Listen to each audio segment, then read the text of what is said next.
The text comes in at 11:52 p.m. Jiwoo is in his study. 4th floor. The documents on his desk are from Singapore and they need answers by morning, and he has been at this for 3 hours, and his phone is face up on the desk because the Singapore team might call at any time. It buzzes. Unknown number. He glances at it. I think I got the wrong number. Sorry. Please ignore this. I'm fine, everything is fine, I just needed to say it out loud to someone, and I hit the wrong contact, and I'm really sorry to bother you, please don't reply, I'm fine. He reads it once. He reads it again. He sets the Singapore documents down. He types, you said you're fine 3 times. People who are fine don't say it 3 times. He hits send. He puts his phone face down. He picks up the Singapore documents. His phone buzzes. Adaeze Obi is 25 years old. Nigerian. From Enugu by way of Lagos, by way of 2 years in Seoul on a domestic work visa that requires renewal every 12 months and gives her approximately 0 room for error. She has been working at the Han estate in Songbukdong for 6 weeks. The estate is large, old money, quiet, the kind of place that doesn't announce its wealth because it has never needed to. She works the main floor and the east corridor, cleaning, laundry, the particular ordering of a household that has been run to a specific standard for years and expects that standard maintained without being told what it is. If you're enjoying this story so far, don't forget to hit the like button and subscribe. Drop a comment telling me where in the world you're watching from. I love hearing from you. She figured out the standard in 4 days. Mrs. Beck, the head housekeeper, noted this without complimenting it, which Adaeze understood was the compliment. She sees Han Jiwoo approximately twice a week. He is 40, dark-haired, the kind of quiet that is not absence but presence, the specific quality of someone who is always thinking about more than one thing and has learned to look like they're only thinking about one. He says good morning when their paths cross. He says it the way people say things when they mean them rather than performing them. She saves his household contact number under estate main line, Han.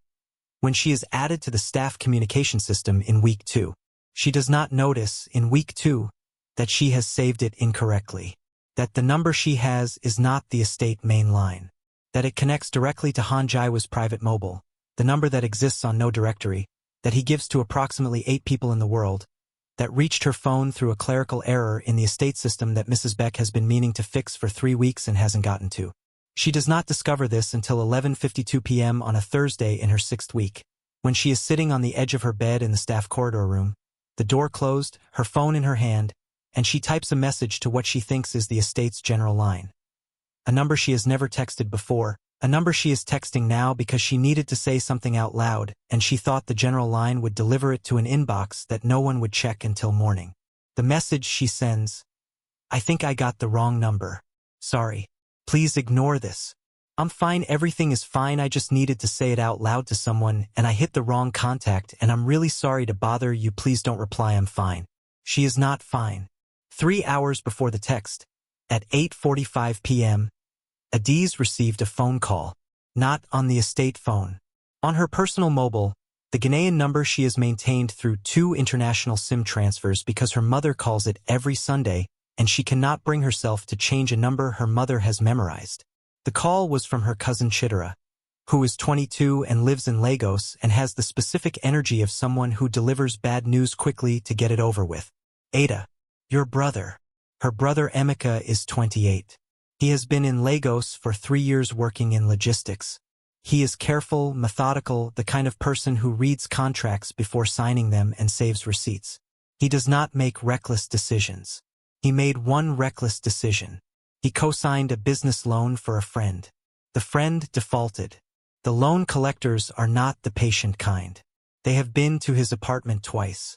The second time they left a message that Chidera described in terms that made Adaeze sit down on the floor of the East Corridor laundry room and stay there for 40 minutes. She cannot call Emeka. His phone is off.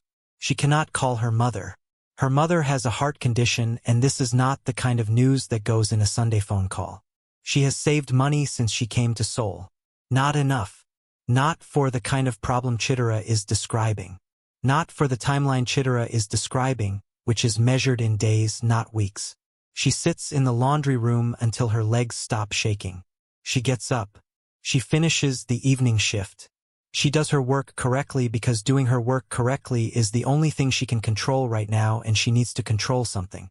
At 11:52 p.m. she sits on the edge of her bed and picks up her phone and opens it to the contact she thinks is the estate general line and types the message she has been carrying since 8:45 p.m. and presses send. She is not fine. She thinks she has texted a general inbox. She has not. Her phone buzzes. She looks at it. You said you're fine 3 times. People who are fine don't say it 3 times. She stares at this for a long moment. Then she looks at the contact name. Estate mainline Han. Then she looks at the number. Then she goes very still, the specific stillness of someone doing a rapid calculation that is arriving at a bad answer. She checks the estate directory on the staff app. She compares numbers. 1 digit different. She has been texting Han Jiwoo's private number. Han Jiwoo, who is her employer, who is awake at 11:52 p.m., who has read her message, who has replied. She puts her phone face down on the bed. She sits with this for approximately 30 seconds. Then she picks it back up because the message is still there and she cannot make it not exist by not looking at it. She types, Mr. Han, I am so sorry. I have the wrong contact saved. This was meant for the estate general line. Please disregard everything I said. I apologize for disturbing you. Send. She puts the phone down again. It buzzes. The estate general line goes to Mrs. Beck's inbox. She checks it at 7 a.m. Whatever you needed to say out loud tonight, it wouldn't have reached anyone until morning anyway. So you may as well have said it to me. She reads this 3 times. She does not know what to do with it. She types very carefully. That is a kind thing to say. Thank you. I'm sorry again for the interruption. Good night. The reply comes in 11 seconds. You still haven't said it. Whatever it was. She looks at the phone. She looks at the ceiling. She looks at the phone again. She is a professional domestic worker on a visa that gives her no room for error. Texting her employer at midnight about something she has no business putting in front of him. Every trained instinct she has says, apologize, disengage, let this be over. She types, my brother is in trouble. Financial. The kind that doesn't wait. I can't fix it from Seoul in the time frame it needs to be fixed in, and I can't tell my mother because of her heart, and I can't reach my brother, and I just needed to say it somewhere that wasn't inside my own head. That's all. I'm fine. She reads it back. She sends it.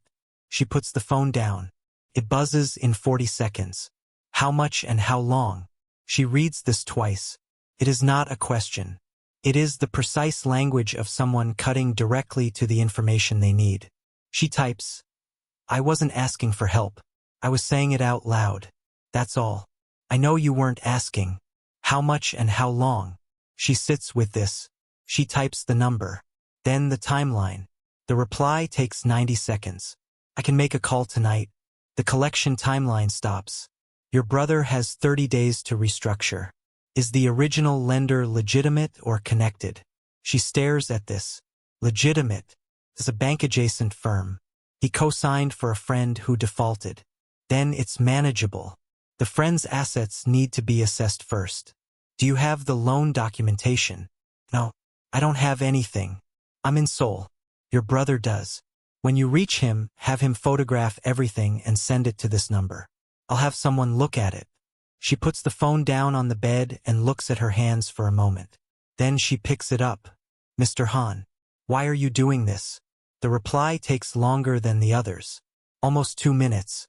Because you said it out loud instead of keeping it inside, and that takes something, and because it's solvable, and because problems that are solvable should be solved. She reads this several times. She does not have a category for it.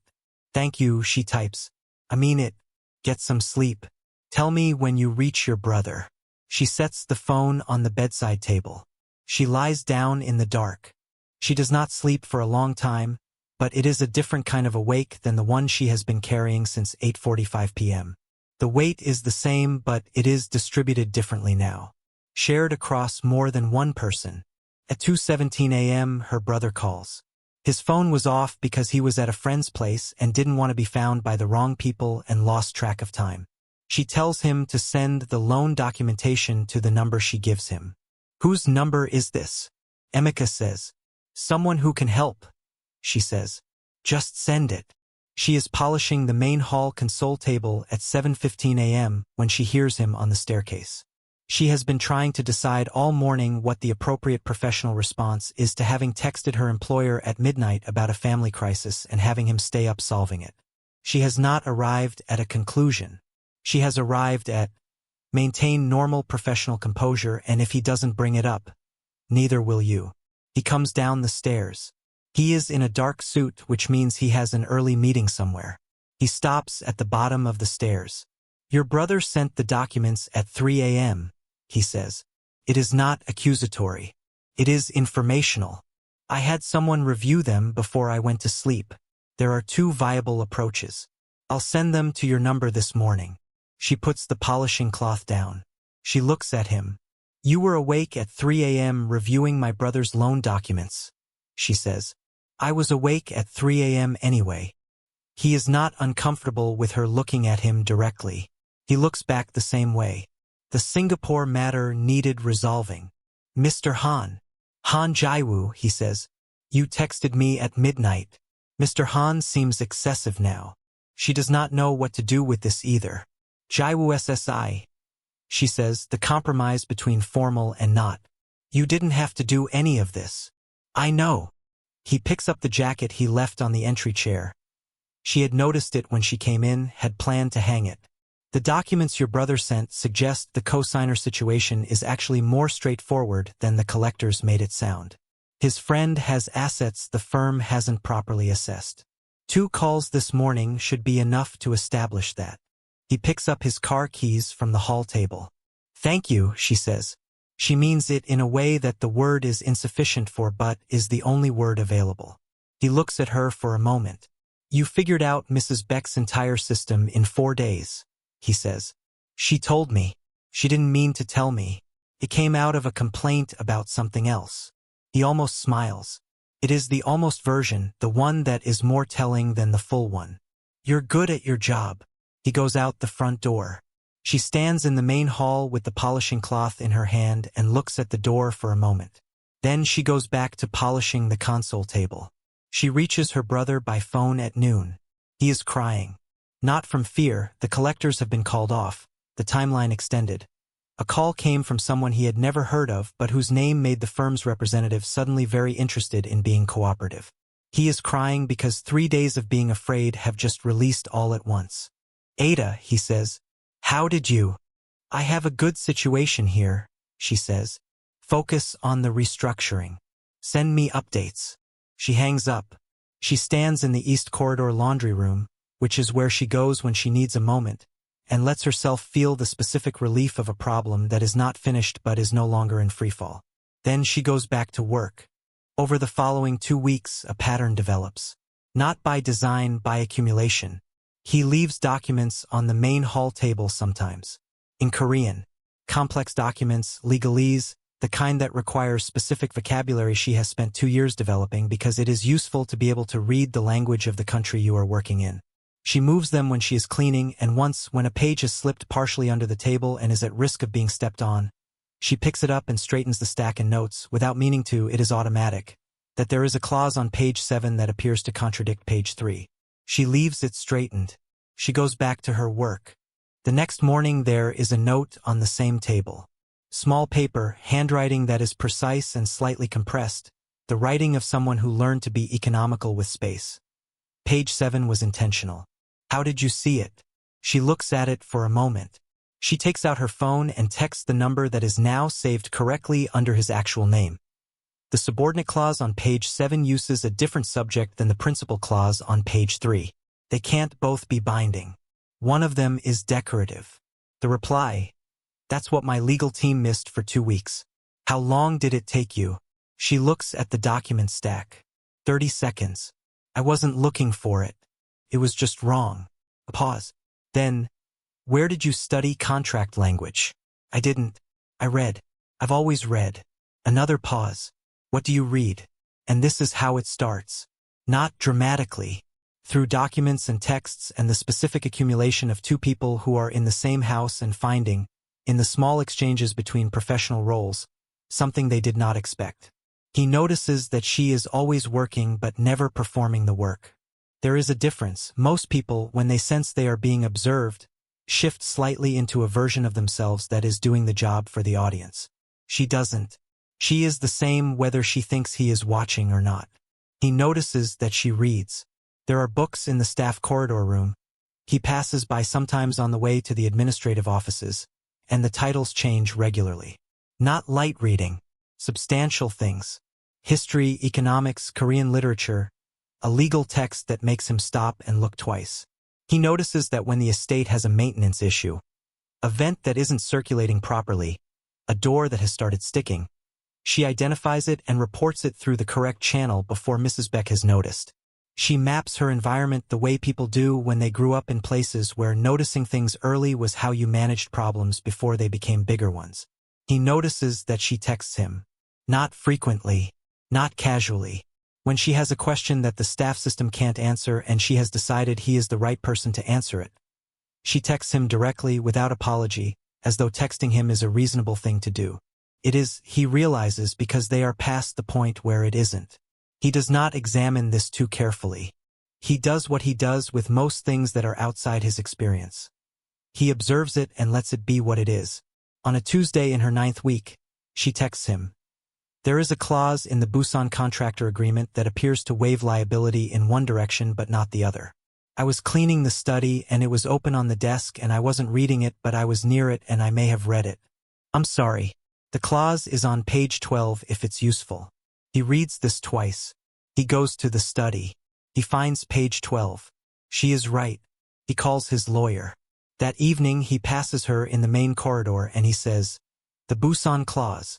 My lawyer says we would have caught it eventually." "I'm not sure that's true." She looks at him. "It was clearly drafted by someone who hoped you wouldn't read carefully. Most people don't. That's a bad reason to not read carefully." He looks at her for a moment. "What would it take for you to read my contracts formally? As a function?" She looks at him. "I don't have legal training. You have whatever it is that finds things in 30 seconds that my legal team misses in 2 weeks.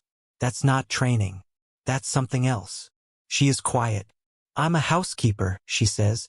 "You're a housekeeper who has twice prevented what would have been significant contractual problems for me. I'd like to formalize that." A pause. "With appropriate compensation." She looks at him carefully. With the specific care of someone who has learned to look carefully at offers made by powerful men and verify that they are what they appear to be. "What does formalize mean?" she says. "It means I would like you to review specific documents when asked, in addition to your current role, with an additional payment for each review, structured so that it can be reported cleanly for your visa purposes." She is still looking at him carefully. "Why does the visa part matter to you?" she says. "Because you're on a work visa that gives you no room for error, and I'm not going to create an arrangement that puts that visa at risk." A pause. "It matters because it should matter." She holds his gaze for a moment. Then, "I'll think about it." "Take your time." She takes 2 days. She says yes. She has been reading his contracts for 3 weeks when the second crisis arrives. It is not her brother this time. Her brother is fine. The restructuring is proceeding. The firm has become cooperative in ways that Emeka attributes to luck and Adaeze attributes to a phone call from Seoul that she has not fully explained to him. The crisis is smaller than the first one and larger at the same time. She is in the East Corridor at 6:30 p.m. when Mrs. Beck finds her and tells her, with the specific gentle efficiency of someone delivering news they did not choose to deliver, that the housing company that manages the guest house where Adaeze lived before the estate position has been in contact. There was a water damage incident. Her stored belongings, the things she didn't bring when she moved to the estate room, have been affected. Not everything, but the box. The specific box she had wrapped in 2 layers of plastic and marked fragile, which contained the things she could not replace. Her grandmother's Bible, the photographs from before her father died, the specific accumulation of small irreplaceable things that take up no space in the world and immeasurable space in a person. If you're hooked on this story, make sure to subscribe and turn on notifications so you never miss an upload. Your support means everything and helps me bring you more emotional stories like this one. Mrs. Beck tells her this and then leaves her to process it, which is the kindest thing she can do. Adaeze stands in the East Corridor for a moment. Then she takes out her phone and she texts him. Not because it is fixable this time, it isn't. Water damage is water damage. Things are either ruined or they aren't.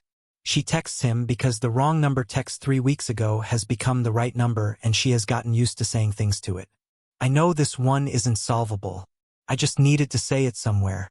The housing company where I stored some things before I moved here had a water damage incident. There was a box. She puts the phone in her pocket and goes back to work. 20 minutes later, her phone buzzes. What was in the box? She looks at this for a moment. She types, "My grandmother's Bible. Photographs. Small things." A pause. Then, "Have you called the housing company?" "Not yet. Call them tonight. Get the damage assessment in writing. Don't agree to anything until you have the written assessment. Some of it may be recoverable." She looks at this.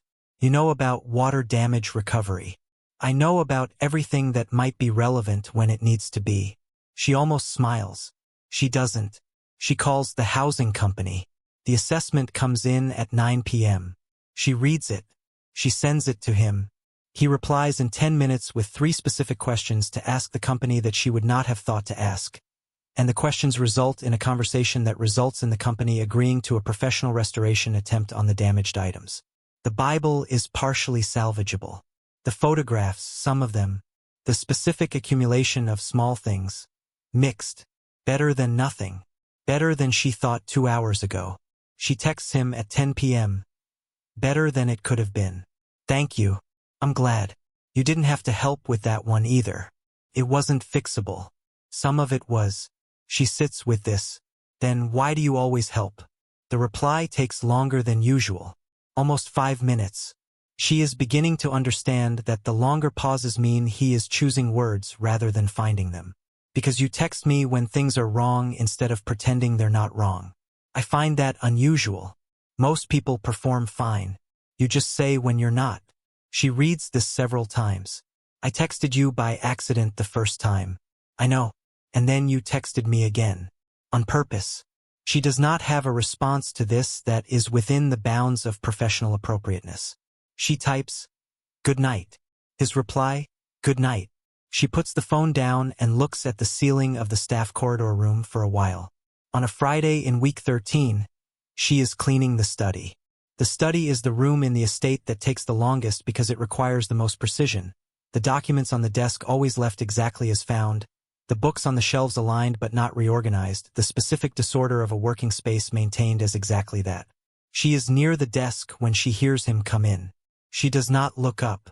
She finishes the section she is working on, puts the cleaning cloth in its tray, and turns to move to the next area.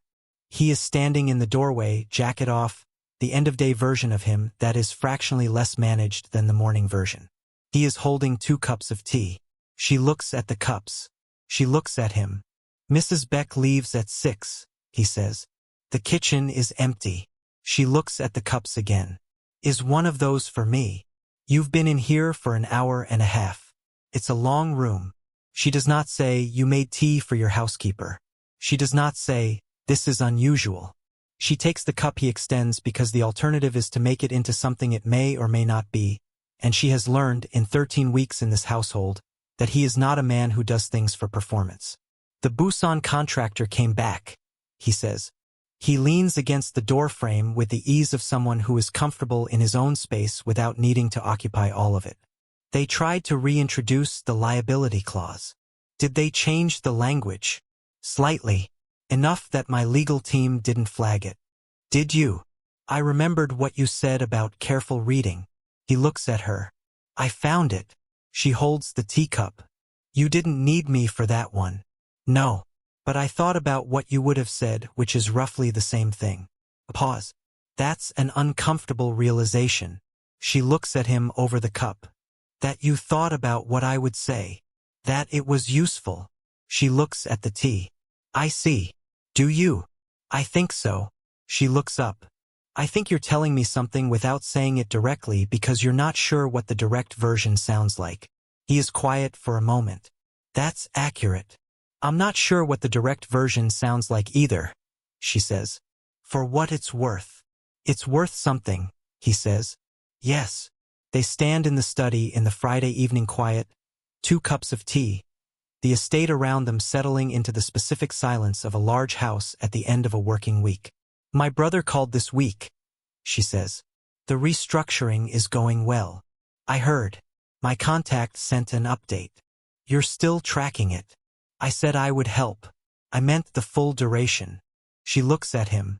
He looks back. In the 13 weeks she has been in this household, she has watched this man from the distance that domestic work requires and from the closer distance that developed without either of them directing it. And what she has learned is that he is precisely what he appears to be. Not simpler than he appears. Not more complicated. Exactly what he appears to be, which is, she is discovering the rarest kind of person. The wrong number, she says. Yes. I've thought about it. A lot. I know. I have too. It was an accident. The first text was, he says. The ones after that weren't. She looks at the teacup. She looks at him. No, she says. They weren't. The study is very quiet. I don't know what to do with this, she says honestly. Neither do I, he says equally honestly. But I find that I'm not interested in doing nothing. She looks at him for a long time. I'm your housekeeper. You're the person who reads my contracts and texts me when things go wrong and makes me think about what you would say when you're not in the room. He looks at her steadily. The housekeeper part is a job description. It's not who you are. She is quiet. You read a legal text, he says. In the staff corridor room. Korean civil procedure. I walked past and saw the title. I told you I read. Why that one? She considers this. Because I live in a country whose legal system governs my life, and I prefer to understand the systems that govern my life. A pause. My father used to say, know the rules of the room you're in. He sounds like someone worth quoting. He was. She looks at the tea. He died when I was 16. Emeka was 13. I'm sorry. It was a long time ago. She looks up. Your father. Yes. The organization. Yes. It's yours now. It has been for 9 years. He looks at the study around them.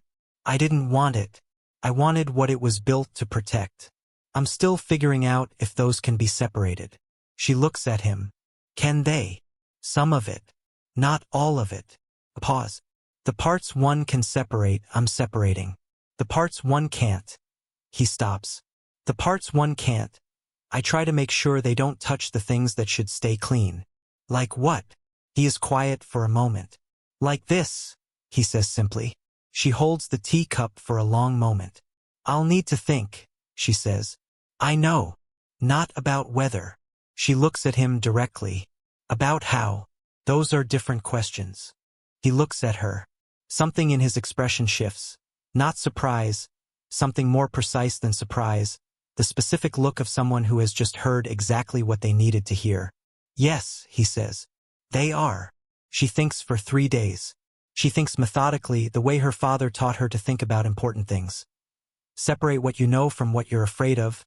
Then separate what you're afraid of from what you're afraid might actually be true. What she knows. He is exactly who he appears to be.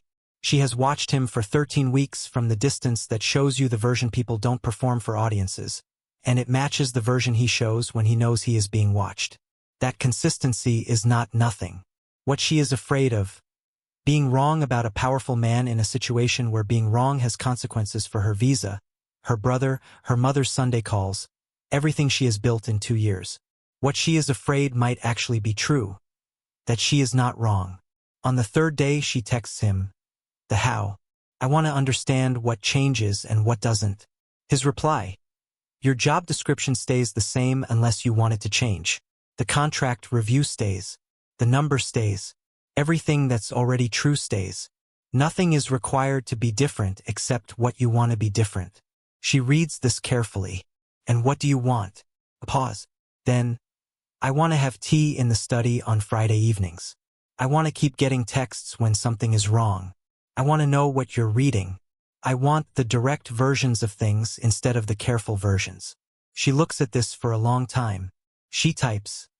That's a very specific list. I had 3 days to compile it. She almost laughs. She doesn't. She types. I'm reading a history of Korean trade law from the 1960s. It's extremely dry and I can't put it down. His reply comes in 30 seconds. I have a better edition. The annotated one. It's in the study, third shelf, left side. She looks at her phone. You knew I was reading that. I saw the cover when I walked past. And you didn't say anything. I was waiting for you to say it first. She puts the phone down. She picks it up again. She types, Friday evening. Yes. T. Yes. She puts the phone down and looks at the ceiling of the staff corridor room, which she has spent many hours looking at over the past 13 weeks, and what she sees now is that it is the same ceiling it has always been and also somehow different, the way a room that contains something new is still the same room but no longer quite. She is in the study at the end of the day on a Friday when he comes in with 2 cups of tea. This time it is not a surprise. This time she is there specifically, which is a different thing entirely. He sits across from her. He puts 1 cup on her side of the desk. He picks up the annotated trade law history, which she found exactly where he said it was, and he sets it beside the cup. Page 47, he says. There's a footnote that references a case most editions omit. She opens to page 47. She finds the footnote. She reads it. That changes the argument in chapter 3, she says. It does. Why is it omitted in most editions? The original case was inconvenient for a particular regulatory interpretation that was in fashion at the time. He picks up his cup. History edited to match the preferred conclusion rather than the other way around. That happens a lot. Constantly. He looks at her over the cup. Your brother called the restructuring firm again. I know. He's meticulous. He wants to understand every step. That's a good quality. He gets it from my mother. And you? She looks at the footnote. I get things from both of them. Different things. She looks up. My mother is practical. My father was a reader. I'm both. Both is better. Usually. She looks at the tea. My mother would have a great deal to say about this. About Friday evening tea. About all of it. She looks at him. She would ask very direct questions. What kind? The kind that would require you to have answers. She holds his gaze. She is not a woman who accepts vague. I'm not a man who is vague when I know what I think. Do you know what you think? About this? Yes. He looks at her steadily. About you specifically, yes. The questions are about the practical architecture, not the thing itself. She nods. The practical architecture. Your visa. Your position. Your brother's situation and whether anything I'm involved in could create proximity to it that causes problems. A pause. I've thought about all of it. I have answers. You can ask them. She looks at him. She asks 3 questions. They are direct and specific, the kind of questions you ask when you have decided to take something seriously and need the information to do it correctly. He answers all 3 without hesitation, without vagueness, without the managed half-answers that powerful men often substitute for real ones. She listens. She thinks. She nods once, not agreement, receipt. The nod of someone who has received information and will process it. My father used to say, she says, that you can tell a person's character by what they protect and what they're willing to let go unprotected. What does he protect? His mother. The things that were hers. A pause. The people in his orbit who can't protect themselves. She looks at him. My brother. The housing company. The Busan contractor clause. You protect what's in front of you. He is quiet for a moment. You noticed that. I notice everything. You know that. I do. He looks at her. What do you protect? My brother. My mother. My ability to do this again tomorrow without having compromised the person I am. She looks at him steadily. That last one is the one I'm most careful about. I know. He holds her gaze. I'm not asking you to compromise it. I know you're not. She picks up the tea. That's why we're having tea. The study is quiet around them. Friday evening. Seoul outside the windows. Indifferent and continuous. The annotated trade law history between them, open to page 47 and the footnote that changes the argument in chapter 3. I still think the subordinate clause on page 7 was intentionally drafted to mislead. She says. It was. The contractor admitted it. What happened? They renegotiated. From a position of significantly less leverage. He almost smiles. Because someone read carefully. She looks at him. You should pay your legal team less and hire people who read carefully. I'm working on it, he says. She looks at the tea. She looks at the room. She looks at the man across the desk who stayed up until 3 a.m. reviewing her brother's loan documents and tracked the restoration process on her damaged photographs and left a note on a hall table that said how did you see it and has been having, without naming it, a conversation with her across 13 weeks that has arrived here, at 2 cups of tea on a Friday evening, at a footnote on page 47. Next Friday, she says. Yes. I'll have questions about chapters 5 and 6. I'll make sure there's tea. She looks at him for a moment. Then she picks up the book. She reads the footnote again. Then she turns to chapter 5, which begins a new argument that the annotated edition, unlike most editions, tells you from the first page how it ends. She prefers knowing how things end before she begins them. This one, she thinks, ends well. She texted the wrong number. That is the whole beginning of it. A misfiled contact in a staff communication system, 1 digit different, saved on a day when she was too new to know the difference, discovered on a night when she needed to say something out loud and reached for the nearest place to put it. I think I got the wrong number. I'm fine. She said fine 3 times. He read it. He counted the times. He said, people who are fine don't say it 3 times. And then he stayed up and solved what was solvable and tracked what was trackable and left a note on a hall table about a contract clause and made tea on Friday evenings and answered 3 direct questions without vagueness. She noticed all of it. She notices everything. She is a woman who reads legal texts in a staff corridor room for the same reason she reads everything else. Because the world runs on systems and she prefers to understand the systems that govern her life. She is a woman whose father taught her to separate what you know from what you're afraid of. She is a woman whose brother called her crying because someone made a phone call from Seoul, and she has not fully explained to him where that call came from. She will explain it eventually. When she does, her mother will ask very direct questions. Jiwoo will have answers. She knows this because he told her he would, and because everything he has said since 11:52 p.m. on a Thursday in her 6th week has been exactly what it appeared to be. No more complicated, no less, the specific rarity of a man who means what he says in the precise words he says it. She texted the wrong number. She figured it out 3 weeks later. She did not change the contact name. That was her direct version of an answer before she knew the question had been asked. 1 wrong number. Everything after that was on purpose. Stay dangerous. Stay loved. Thank you so much for watching until the end. If you loved this story, check out the other videos on your screen now. I think you'll really enjoy them. And don't forget to subscribe if you haven't already. See you in the next story.